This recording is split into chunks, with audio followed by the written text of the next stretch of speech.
Well, sources have told Times Network that states are vehemently opposing the inclusion of petrol and diesel under the GST, having raised concerns on revenue buoyancy. Remember, the 45th GST Council meeting, which is being chaired by Nirmala Sitharaman, is currently underway in Lucknow. My colleague Ruchi Bhatia has been tracking this meeting. Ruchi, obviously a very contentious issue. What are you picking up from the meeting? Presumably there's a lot of discussion and debate going on about fuel under GST.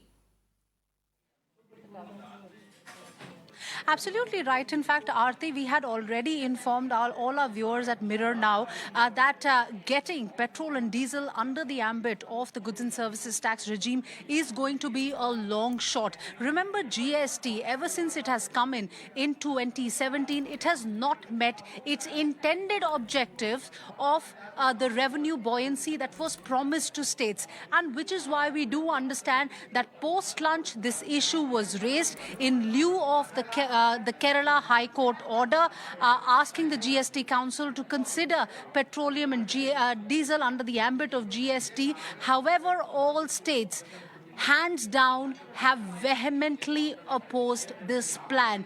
This means that as far as the states are concerned, they do not want petrol, diesel, ATF, natural gas and crude oil just yet under GST. This is going to be a major revenue loss for them, and especially at a time like this, even though GST collections have in a way stabilized over the last 9 months, despite a blip that we saw in the month of June.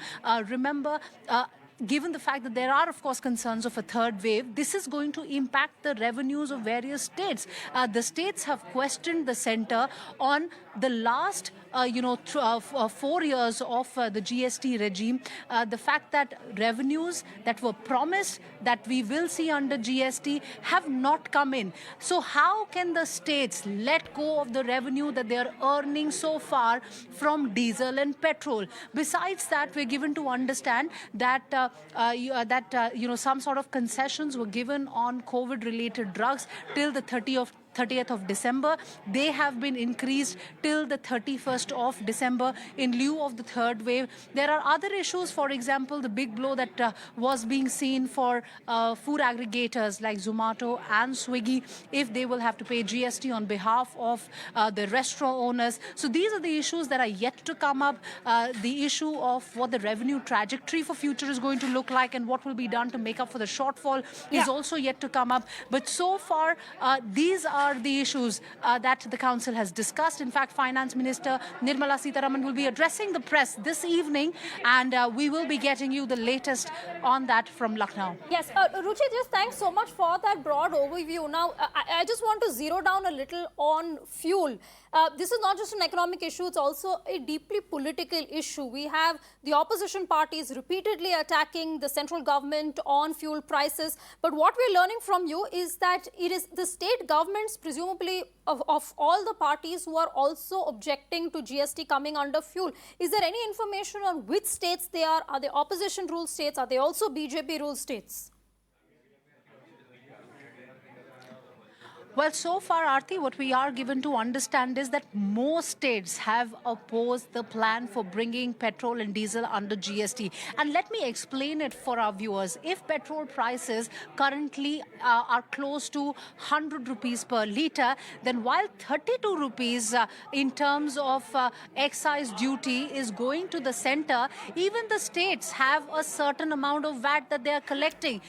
The VAT that is being collected is going to the kitty of states. The excise duty that is being collected is going to the kitty of center. In either case, for both the states and the center, at this moment, it does not make sense to bring these two items under the ambit of GST. What the longer term plan is going to look like is something that we have to wait and watch out for. What will be the consensus that the council is going to take? Will they come up with a roadmap or not? Will they perhaps look at a later date when petrol and diesel, these kind of items, natural gas, ATF, can be brought under the GST regime is something that we will have to wait and watch out for. Remember, the Aviation Ministry is also asking for the reduction of ATF by various states. And this is going to mean a significant chunk of revenues for the states as well. So we will have to wait and see how this really plays out for the states as well. At a time like this, when the economy is going through a tough time, where the state is really going to get their monies from? They will have to get the monies from items like this, from the VAT that they collect, on various items like petrol, diesel, from the excise duty that they collect on liquor. That's where the revenues are really coming in from. And Ruchi, which is I why really we have to apologize. see I'm that terribly there's going sorry, to be Ruchi, a for political having will path interrupted you. that they will Ruchi, have we'll to come come out back with. to you.